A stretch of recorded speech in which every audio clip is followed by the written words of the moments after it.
Quina pel·li mirem avui? Doncs una dirigida per Steven Spielberg de l'any 1993, que tracta d'un multimilionari, però milionari, dels que no actualitzen la llibreta. Perdó, aquest milionari ha creat un zoo en una illa de Sud-amèrica, però no és un zoo amb girafes, lleons, zebres, camells... No, és un zoo de dinosaures.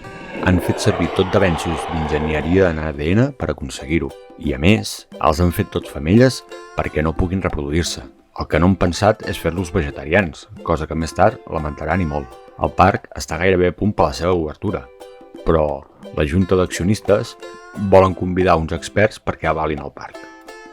El milionari va a buscar un que desenterra fòssils i una que sap molt de plantes.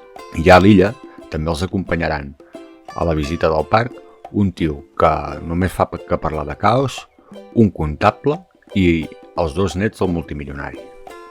La visita és a l'estil safari, però amb uns cotxes guiats per uns rails, tot elèctric, El problema és que els dinosaures no s'acosten a la valla, i no m'estranya, perquè està electrificada amb 10.000 volts, em sembla.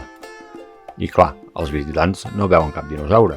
Dius, vaya parc de dinosaures si no pots veure dinosaures, no? Però no és l'únic problema. Un informàtic mal pagat té un tracte amb una gent dolenta per treure de la illa uns vials per poder fer més dinosaures. I el malparit hackeja el sistema i desconnecta tota la seguretat del parc, roba els vials i fot el camp. I per si amb això no n'hi hagués prou, a més, s'acosta a la tempesta del segle. No sé, el que va pensar aquest cap de setmana per fer la primera visita es mereix un premi, Total, sense la seguretat del parc, les valles no estan electrificades i els dinosaures campen amb llibertat pel parc. I com que són carnívors, perquè els han fet carnívors, te'n recordes, no?